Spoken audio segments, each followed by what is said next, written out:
The game tips off. The NBA action is just getting started, and there's no better place to get in on all that with FanDuel, America's #1 sportsbook.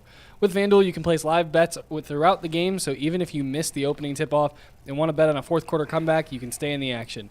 And if you're looking for a bigger payout, you can even combine your live bets into a same-game parlay. I love using FanDuel's live betting feature because it keeps every moment of the game exciting, whether I'm backing my team for a late-game rally or picking a player to hit a clutch three. And right now, new FanDuel customers get $150 in bonus bets if your first $5 bet wins. Just visit FanDuel.com/UCSS to join today. That's FanDuel.com/UCSS for your shot at $150 in bonus bets. Make every moment more with FanDuel, the official sports betting partner of the NBA. All right, Jason Lloyd is in Indianapolis, probably getting into all kinds of hijinks there. Who knows what the hell he's up to? I know he's like, by the way, Jason drives with like a coffee on his leg. He's smoking cigarettes. He's watching TV. I mean, he's a cop, so a wet dream, frankly.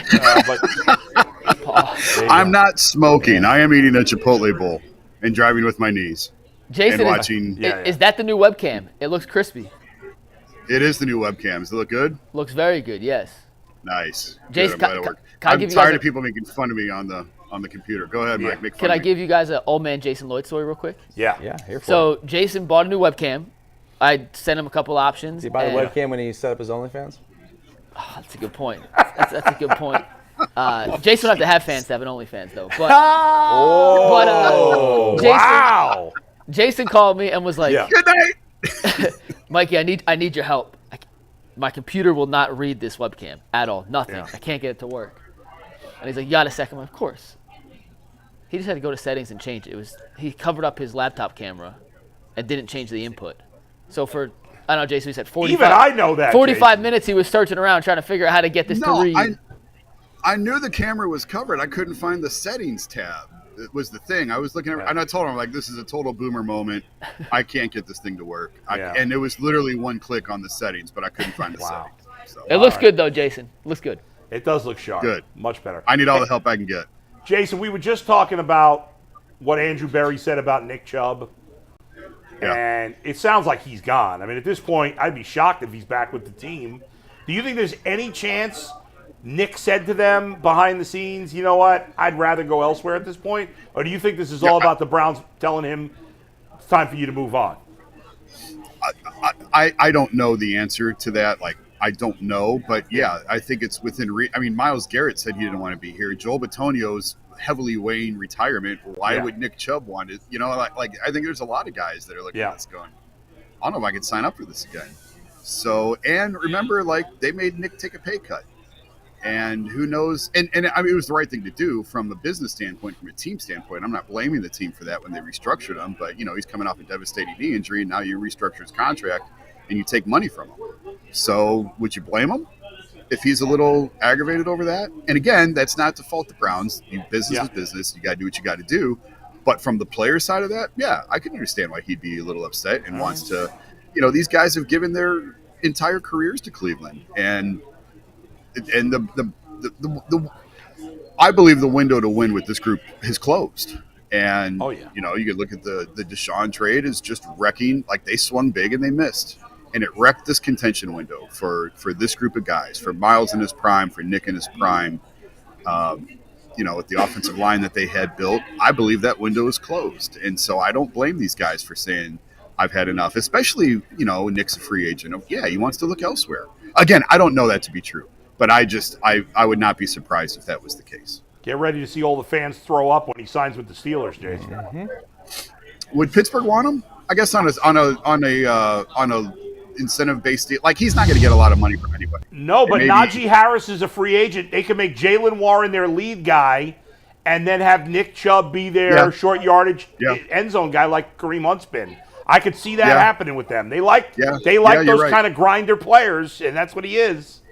Yeah, you're right. Yeah, I guess I wouldn't rule anything out with him. And maybe he'll find that the market isn't what he wants, and you know, maybe he would return on a smaller deal. But I wouldn't be surprised if a few of these guys are like, I've had enough of this. Jason, you've been in Indy now for 2.5 days, which means you've had at least 17 sodas with all the NFL insiders, Browns contingent, some shrimp cocktail at St. Elmo's. But What's the latest buzz? What are the Browns going to do at pick number 2 now after chat-shitting with all the Did you say chat shitting? I like saying it backwards. Yeah, chat-shitting with all the Browns front office brass. I am coming around on the idea they're going to take a quarterback. I do believe that they're going to take a quarterback at 2. And I wasn't sure on that going into coming here. I didn't really have a feel of which way they were going to go.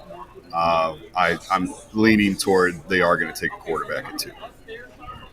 Do you think that the Cam Ward smoke out there is real? Yeah, ideally they would love to have all of the quarterbacks at their disposal at 2. I don't know which one they like better, or if there's another one that we're not even talking about they like better. I don't know their pecking order, but I do think that they are sort of leaning in on the idea of trying to take a quarterback and try swinging yet again and trying to solve this issue. And if you do that, see, my whole point with trade Myles, you got to trade Myles was if you're going to try and find your quarterback in 26. And my thing for weeks has been you trade Myles and you load up on 26 picks and you move up and down the board in 26 and try and find them. But if you're going to swing now and you're going to swing at one of these guys, whether it's Cam or Shador or somebody else, then it lends more credence to, no, they're not going to trade Myles. And I don't know what leverage really he has. Hold out. That's it. Fine, hold out. Yeah. We're going to suck anyway. You want to hold out? Hold out. You're not going anywhere. The Browns control his rights for. Yep. And when I say we, I mean I'm from the Browns. I'm not. I'm from the Browns' perspective. It's going to be a transition year anyway, so they're going to suck anyway. You want to hold out? Go ahead and hold out, but they still control his rights for 2 more years, and then they can franchise tag him. So he has no leverage in this. And that's a point I've been trying to make throughout this. I think they should trade Myles because I think it's better for the organization to trade Myles because of where they're at and where they're going, not necessarily because of his trade demand, because he has no leverage in this. But if they're going to say, we like these quarterbacks, we want to take one of these guys now at 2, I think it lessens the burden of having to trade Myles. So I think absolutely. I think a lot of people are in the camp that it's inevitable he's going to be traded at some point. I don't necessarily believe that's the case. Like I do believe they're telling the truth right now that they don't want to trade him, obviously. And again, if he had 1 year left, maybe it's a little bit. He's got 2 years left, and they can tag him after that. So there's no urgency on their part to get something done, and we'll see. Jason, have these QBs stepped on a scale yet or been measured? No. Quarterbacks come later in the week. Abdul Carter spoke this morning. I don't know who else talked. I was in a different meeting in a different place, so I don't know who else talked. But the quarterbacks, I think, are Friday. That sounds right. Yeah, so I don't think anything has happened yet with any of these guys. Jason, when you look at how the Browns are navigating this offseason, the Combine is where a lot of the bigger moves at least start to gain some traction. We saw Andrew Berry yesterday say the Browns are kind of open to anything in the draft, trading up, trading down, moving around to get the guys they want. From your understanding, at least some of the conversations you've had in Indy, are the Browns being incredibly active with that number 2 pick? And if you had to guess today, would they pick it 2, or do you think they end up picking somewhere else in the first round? I think they're going to stay right at 2. Now, all it takes is one offer. And we talked about this on the show a week or 2 ago that things won't heat up until after now. After this Combine, when the teams retreat back to their various cities and start to put things together. When we were talking about trading the number 1 pick, it was dealt, I think, right after the Combine, a week or 2 after the Combine. I can't remember now which year it was. And then there was another one where it was, I think, April. The number 1 pick was traded. So I think AB made reference to the fact yesterday that it's a little bit early. And he's right in terms of trades. I think teams want to get out of here. They want to talk to these guys, get their hands on these guys, get some of the measurements, the measurables, see how some of them work out. Obviously, the top quarterbacks, probably won't. But then you go back, then you huddle and you assemble and you diagnose what you like, what you don't like, what you're willing to give up, what you're willing to lose, that sort of thing. So ultimately, if you're asking me right now, if I got to place a bet right now, where are they making their first selection? It would be at number 2. I think they're going to stay right where they are. Jason, one of the other things from yesterday's Andrew Berry's press conference was the JOK situation. Obviously, he said, he doesn't know. I mean, at the time of the injury, we didn't make a big deal about it, and then as the year went on, it was more serious. But they've been very cagey about it. Do you know anything about exactly what's going on with him? And in your mind, I don't. You don't. No, I'm not going to bluff you. Yeah, it feels like because you're right. In the locker room immediately after that game, I was kind of under the impression that they had avoided the worst and it was going to be okay. And obviously that's not the case. So I honestly, I haven't really dug on that one. Probably bad job out of me. You probably need to. I haven't really dug on him. There's just too much else going on. But I don't know. I mean, it doesn't sound good. Like at this point, I don't think it's much of a surprise if he doesn't play again. Man. I referenced you referenced Joel Bitonio before. We were, when he made those comments over the weekend that he's leaning in a direction. I remember Jay and I were both on the panel that day, and we were both like, well, our assumption was he's leaning towards retirement, that's the more likely option at that point. Is that the case? Yeah, I would tend to believe that as well. If you're leaning toward playing, I think you would. I think the way that he phrased it, the way that he framed it, I sort of took away the same thing, that he's leaning toward retirement, but you have to be 100% certain before you make that decision. I think he's due $17 million next year, and that could go even higher. I'm sure if he wanted an extra $3 or $4 million, they'd probably give it to him to get him to come back because of what he means to this team and that offensive line and everything else. It's a lot of money to walk away from. And again, I think it's if he does, and let's wait and see what his decision is, because I talked to him at one point last year where he felt like he had 2 years left, which would have been last year and then next year. But last year was really hard, and it took a lot out of a lot of guys. And sort of referenced that earlier with, would you really be surprised if Nick Chubb needed to change the scenery or wanted to change the scenery? And we've already talked about Myles, and it was a hard year on everybody. And it may have been enough for him to say, you know what, I'm good. I've made enough money. I'm set. My family's set. My grandkids are set. I've had enough of this. We know about the back issues that he's had, that those don't get better with age. And just those linemen get beat up, man, and they get worn down, and his body may just be talking to him right now and telling him he's had enough. Jason, when Andrew Berry talks, 99% of what he says is meaningless because he's not going to give away any information. But I did think yesterday when he said that they view Travis Hunter as a receiver instead of a cornerback primarily was a little actually interesting tidbit into their scouting process. Have you heard any other – and it's interesting because most guys I've heard so far view him more as a cornerback than a receiver, so the Browns were going against the grain. Do you hear any reaction to that or any further insight into why the Browns view him more as an offensive player than a defensive player? I think probably because he's a dynamic playmaker, and you want those guys scoring touchdowns for you rather than trying to prevent touchdowns for you. If you've got guys who can score touchdowns and make plays, you want them on that side of the ball. I actually thought Andrew was a little bit honest.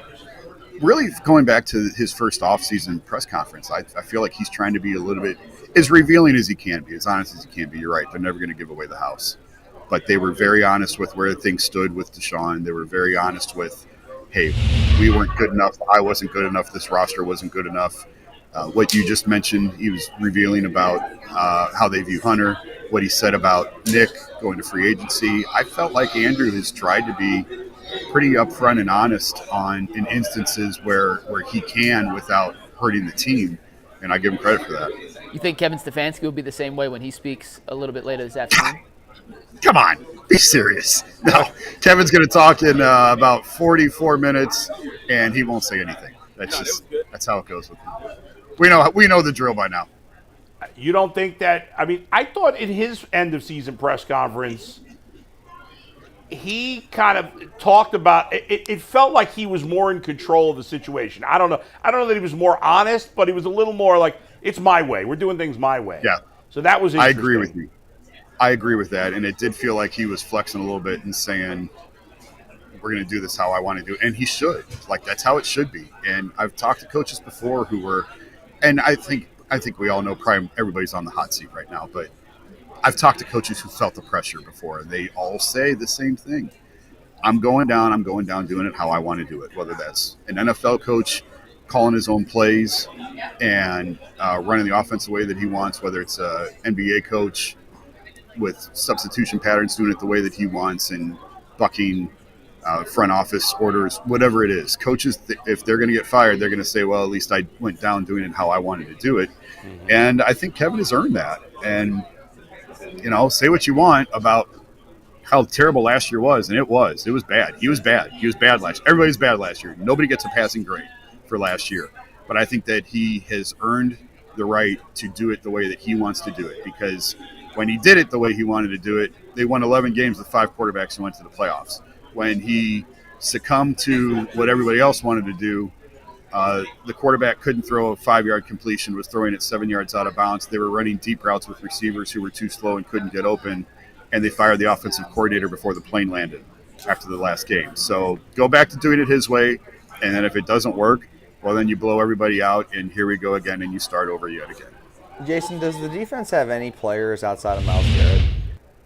And maybe outside of Myles Garrett and Denzel Ward? Players like big-time playmakers? No, probably not. How about not even big-time playmakers? How about playmaker? Just a playmaker? I think there's the potential for guys to be, but right now I wouldn't say that they are. No, I mean, Mike Hall looked good in spurts. Isaiah McGuire looked good in spurts at times, but those aren't guys that you can say right now that you can hang your hat on and say that's a playmaker. The linebacker is not a valued position in Jim Schwartz's scheme. I don't think anyone over there has really hid from that it's, the primary is the defensive line. That's the most important. And then is the secondary. And then the leftover is the linebacker. Denzel, if he's healthy, is obviously terrific. Myles, if they can get him to a good space, obviously he is what he is. But aside from those, no, with JOK being in the situation that he is, I don't know how you can look at this. Now, again, you've got an upcoming draft where you got a lot of high picks and free agency to go through. So, yet again, you got darts in your hand and you're throwing at the board, and hopefully you can hit something. But if people are pessimistic on how many hits they can actually get, I understand why. Jason, last thing on the Browns, and then I got a couple of quickies for you before we wrap up. Obviously, they're going to need to bring in a veteran quarterback, whether they draft a quarterback or two or not. Now, maybe if they draft a quarterback at 2 versus in the 3rd round, it's a different veteran they're looking at. But any buzz about what veteran quarterbacks might be on their radar right now? No, I was surprised that the Falcons came out and said they were going to pay Cousins his roster bump. Like, this is going to go on a while with Kirk Cousins. That was one that I kind of had an eye on. Buzz, no, I don't have a feel. Like, I can't tell you I've got intel that it's this guy or this guy or this guy. I think it's the same names right now that we've been kicking around for quite a while. And I do think, Andrew sort of talked about this yesterday. There is a little bit of a link with who you draft to who you sign. I don't know that it's overwhelming, but I'll just throw a name out. I don't know that you want Aaron Rodgers mentoring the number 2 pick in the draft, and frankly, I'd put Joe Flacco in that category too. Flacco's not really much for being a mentor. He wants to compete and he wants to play. Well, Jason, yesterday we were talking about who's a guy that you'd want to have as the mentor veteran, because I had said Andy Dalton a few weeks ago. Obviously, he re-signed with Carolina. But the guy I suggested yesterday I know is a Dustin Fox favorite and the best-looking man in all of sports, Jimmy Garoppolo. I think he'd be a good fit. I don't think – I mean, they are – this regime I don't think is impressed with Jimmy G. Going back to the Deshaun suspension when they had Brissett, and Garoppolo was the name then that I thought they should pursue or look at. And there was minimal to less than minimal interest in Jimmy G. Well, maybe they should. Look at all the shitty quarterbacks they brought in. I mean, geez Louise. Bring him in. Boy, do they have an eye for talent, Jason. Players like him. The players like him. Tyvus played with him, loved him. And he's a good veteran, and he knows he's not a starter anymore, regularly. So I think Now his number is a lot lower now than it was then Yeah, too. Like right. he was carrying a pretty big number at that point. Maybe on a smaller number, Yeah. maybe it'd be different. But I know back then there was no interest. I in actually think going Jacoby Brissett wouldn't be a terrible guy either. there. Oh, that would Yeah. be. They love him. I think that would be fine if they wanted to go back down that path. Does I think that would dude know he's been in the Zoom the whole show? The guy with like the shaved head situation there. He's been in the I don't whole know. time. And the shot's so I crispy, can you can turn see his around. every It's facial a crispy expression. shot, man. Yeah. He's got, Yeah. he's Well, got the little so- cut in his hair. Yeah. I came back. I'm back at. We did the hit from here a couple years ago. I'm back at that Starbucks outside the JW. This is All right, like I the got hot spot at the combine where the coaches all get their coffee in the morning, and Gotcha. this is where everybody's mingling. I felt this was better than the stale workroom shot That's or true. anything like that, or being in my We do hotel like it. room, something lame. Hustle Got and some bustle. Just trying to spice it up. All right. a little Before bit. we go, has anybody told Jeff Shadell that he's got to shave the mustache? Jeff's not here. He's not even here. So no, nobody's. Maybe no, he was on a it's just- Zoom call yesterday. Jeff, shave the mustache. Yeah, buddy. We got to have. Oh, was Chris talked? Antonetti talked yesterday. Oh, okay, that was so what it was. it was That's true, probably right. Jeff was probably on that on his Zoom. That was pretty scary. Speaking of other sports, real quick, since you've Yeah. last been on, the Cavs killed the Knicks on Friday. They beat Memphis in a good game on Sunday, and they absolutely boat raced Orlando. Give us some thoughts hell out on of that Orlando. 3-game stretch there with Boston coming I up. mean, they're absolutely rolling. I didn't get to see a lot of the game last night. We were at dinner. Shout out Harry and Izzy's and the shrimp cocktail that Mike was talking about earlier. But I mean, DeAndre's been a perfect fit. It's been even better than I thought it would be. We talked all year about Cam Johnson and all that. Hunter right now is giving them exactly what they need. Everyone here. It's funny because everybody here knows that I covered the NBA for 10 years. So a lot of people here want to talk Cavs with me about, is this team real? Is this team legit? I'm like, absolutely. Yeah. Yes, this team could win a championship this year. I fully believe that. By the way, what's this like? The idea that you're going to get the best shrimp in America in friggin' Indiana where there's no It's water. not about the It's- shrimp, it's dude. the It's about the sauce. sauce. Oh, it's the sauce. It's the That's what sauce. it's about. The St. It's Elmo's, the- you went to Harry and Izzy's. St. Elmo's is the one, Jason. It's a very Well, no, it's the spicy same. cocktail sauce. It's Oh, the it is? same. Yeah, Harry and Izzy's is owned by. It's the same people that own Elmo's. It's the world famous St. Elmo's shrimp at Harry and Izzy's. I actually think Harry and Izzy's is better than St. Elmo's, but the shrimp cocktail is exactly the same with the horseradish sauce that will clean out your sinuses for 6 months. Oh, It's it's spicy. JC Treader was at dinner last night. Jackson Dart was at dinner right behind us last night at the table behind us last night. Like, Was he wearing brown everybody's gear? he was not, but it's Indy's a who's who of the NFL at this time. It's kind of fun, and of course we did the whole high velocity inside the JW. I hate that place. I hate doing that, but you have to at least make a lap through there. And it's all the standard staple stuff. But I'm out of here. Kevin talks in 35 minutes. I'm leaving here tonight, and I can't wait to get out. I'm on the show tomorrow. Have you, so have I'm you ready to finished get your 2 seasons of Severance yet? Or, are you caught up in season 2? I am caught up. I love that show. the And best, it isn't was slow, man. It was a slow start. Like Yes. the first couple episodes were like, what is this? But man, I'm like right now, they're on a heater right now. I It's know. banger after banger for amazing. these shows. So, and Shrinking. I like Shrinking too. That's It's another awesome. good I one. told you Really about good. that one. Yeah, that's a great Yeah, cast on that one. yeah. All right, Apple Jace. TV's got the best shows going. It does. All right, have a good I'll see trip you. back. I'll see you We'll tomorrow. later. I'm in tomorrow. Later. man. Okay. Safe trip. All right.